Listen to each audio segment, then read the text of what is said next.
Welcome. Division is embedded into the modern cultural narratives of today, but transformative possibilities and solutions to world problems do exist. These solutions are like cargo ships holding necessary materials and yet sitting out at sea. The reasons are many, but the root cause harkens back to the fact that so many cultural narratives are in shambles, promoting division and distracting from real solutions.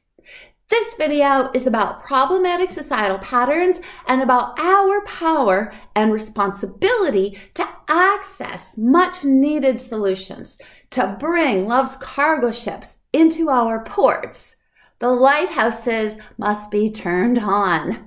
Specifically in this video, I will look at the critical concept of collective understanding and how this creates group narratives that evolve into cultural structures and patterns. I'll describe ingredients that build cultures of resilience, including how love creates physiological brain health necessary for critical and transformative thinking. I'll explain ingredients that build cultures of self-sabotage and destruction. I will explain why misery loves company and how deception is able to mislead and poison cultural narratives. I'll discuss what individuals can do to transform a culture into one of love and mutual respect, and how this creates immunity from destructive cultural narratives. And then lastly, I'll discuss the interplay between personal agency, self-respect, and cultural narratives. I'm Dr. Lynette, and you're watching Wisdom's Peaceful Harmony. And if you like this video, to help the channel reach more people, please click the like button, subscribe to the channel, and share it. So I'm first going to explain the basic concept of a collective understanding, as this is a critical component in the creation of cultural narratives. So to understand something is to give meaning to it. Meaning is subjective and comes from an individual's perspective. So within groups, individual understandings join together, forming a collective understanding. Now, this does not suggest that the individual's understandings are the same as each other. A collective understanding is made of various subjective perspectives. And from collective understandings, we create structures and patterns called cultures. In turn, our cultures deeply influence each of our lives. So we all function together, creating the systems that we live in. What we create is up to us. How we as individuals join our differences together is up to us. So how can we as individuals join our differences to create cultural narratives and operating systems that benefit everyone? Well, first, we have to be able to use our minds in beneficial ways. And scientifically speaking, when love is a foundational ingredient in our understandings and meanings, then individuals and the society can thrive. And I'll explain the science behind this in a minute. Now, love is not personal. It lives in each one of us and it belongs to no one. We choose when to operate from love. Love is beneficial to each person, and when love benefits one, it benefits all in very practical ways. Now, as individuals, we need to be able to think clearly in order to understand accurately. And we need to think for ourselves about what is beneficial. Being in the state of love promotes brain health and mental clarity. And this is not a love that is conditional to circumstance or directed to any specific thing or any specific person. It is the state of love in general. And I have made a video explaining the state of love, which I will post at the end of this video. So scientifically speaking, the state of love promotes the production of the chemical oxytocin in the human body.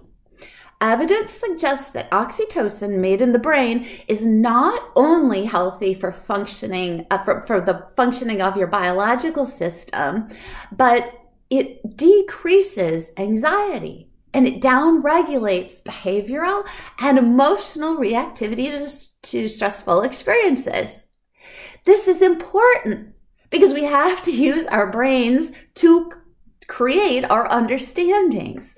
With less reactivity and anxiety, the brain is able to think more clearly and accurately.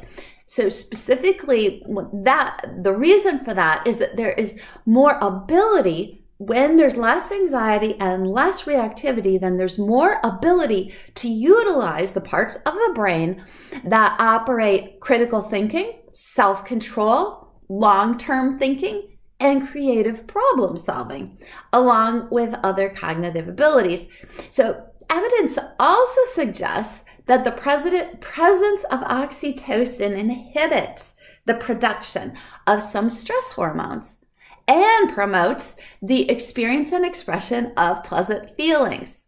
So you can see that being in the state of love increases, like factually, practically, it increases access to more accurate and beneficial meanings and understandings. Your brain just works better in the state of love.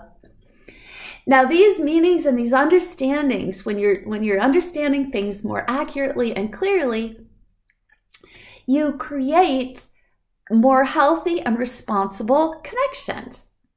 It enables you to cooperate, and in this way, you build more resilient societies.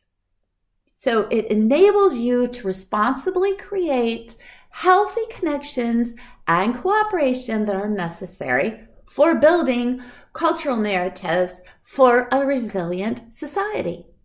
Now, if love is not foundational in the ingredients that are used to create collective understanding and used to create meanings, and used to create cultural structures and patterns, then no matter how brilliant the culture may seem, it is guaranteed to sabotage itself. Ingredients like arrogance, fear, greed, aggression, and jealousy, these build cultural narratives and metaphors that create the illusion of separation. And these ingredients block the insight that's necessary for building long-term solutions. Societies made of divisive cultural narratives live in a state of self-sabotage, and they believe that one part of society is not interdependent with another part of society. But that's like a cancer. The belief is like a cancer. These beliefs create what will destroy the society. And I'll say more about this in a minute. Now, love is like a lighthouse, offering everyone the guidance and ability to live together with wisdom, in peace, compassion, and kindness.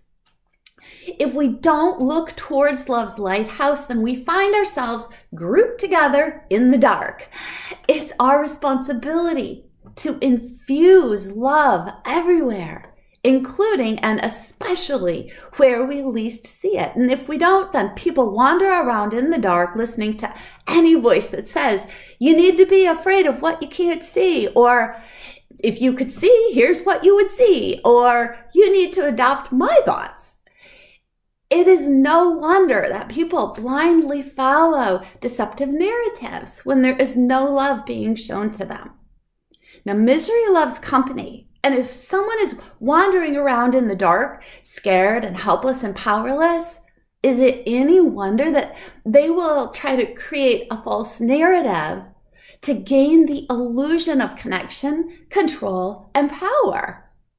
Some will yell into the dark, come over here, I have what you're looking for.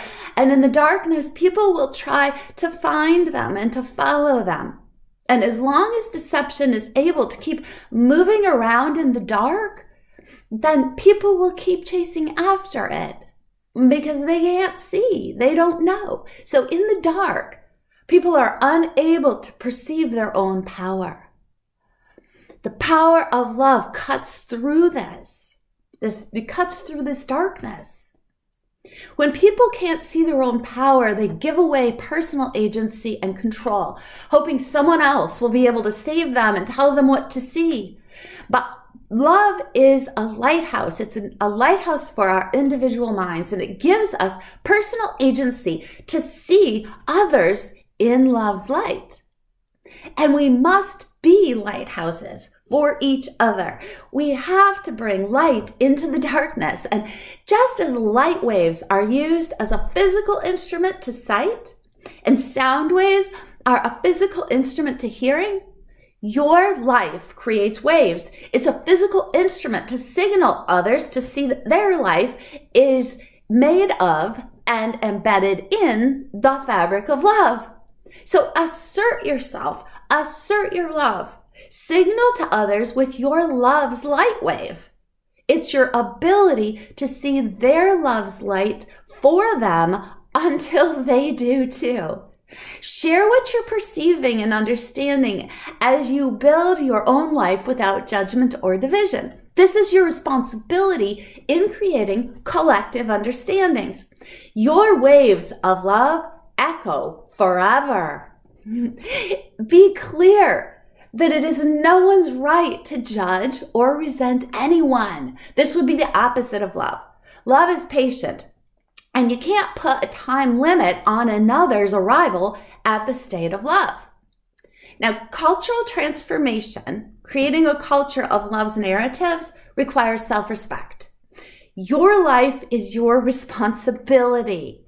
You can't respect yourself if you believe that you're separate or alone or isolated. Those are lies to yourself. Self-respect means that you value your life and your impact in the world. You know you're connected, and you know that you're impacting the world. Use your mind for critical thinking, meaning you think for yourself. Filtering information with your own integrity, rather than adopting a cultural narrative just at face value. Look beyond any self-centric perception of fear's interpretation for your life. You are connected to everything, and so you are significant to everything. Understand that you are both a vessel of love and an expression of love's vessel. One of the most important parts of self-respect is sharing love. See everyone as a vessel of love, just waiting to see themselves more clearly. This is a cultural narrative of love. For people who have been searching and misled, they will eventually realize they've been deceived when they understand the power of love that they hold within themselves. But before this can happen, everyone needs to have the opportunity to be loved and accepted as they are. The wisdom of love knows that everyone is lovable. The wisdom of love holds the knowledge to understand accurately, to see meaning for all of society and all of life. No one is alone. And the value of every life must be seen and understood. In this, everyone can safely let go of fear and fear's lack of power, thereby knowing love's power. In a culture of love, everyone is valuable, everyone is meaningful, and everyone is beautiful. No one is helpless or powerless after all. So remember, you are a vessel of love, and you are embedded within the larger vessel of love that every life is an expression of. If you liked this video, please click on the like button and share the video and subscribe to help the channel reach out to more people. And after you subscribe, if you turn on your notification bell, then you'll be notified of future videos. And this channel has videos about love's power, about nature, relationships, and communication skills. And it is free to subscribe to this YouTube channel. Welcome, and thank you for your time.